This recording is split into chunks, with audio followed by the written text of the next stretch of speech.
بسم اللہ الرحمن الرحیم۔ السلام علیکم ویورز۔ ایشیا کپ کا فائنل کون سی ٹیم جیتے گی، سری لنکا یا پاکستان؟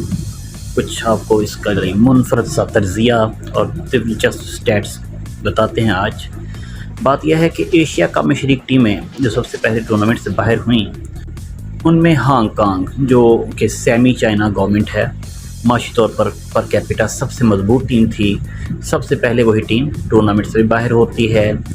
بنگلہ دیش کا نمبر تھا۔ یہ ملک امن و امان اور معاشی ترقی کے ساتھ اچھا زر مبادلہ کما رہا ہے۔ حال ہی میں بنگلہ دیش نے پاکستان کے سیلاب زدگان کے لیے مالی امداد اور اشیائے خردونوش بھی خیر سگالی کے جذبہ کے تحت بھجوائے ہیں، لہذا یہ دوسرے نمبر پر ٹورنامنٹ سے آؤٹ ہوا۔ اس بعد بھی آف کورس انڈیا، جس نے حال ہی میں برطانیہ سے 5ویں بڑی معیشت کی پوزیشن لے کر اسے 6 نمبر پر دھکیل دیا ہے۔ تیسرے نمبر پر یہ ٹورنامنٹ سے باہر ہوئی۔ چوتھے نمبر پر مستحکم ملک اس خطے میں افغانستان رہا۔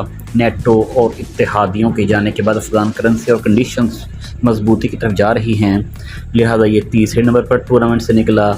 اب آپ آسانی سے اندازہ لگا سکتے ہیں کہ کون سی ٹیم زیادہ بحرانوں کا سامنا کر رہی ہے۔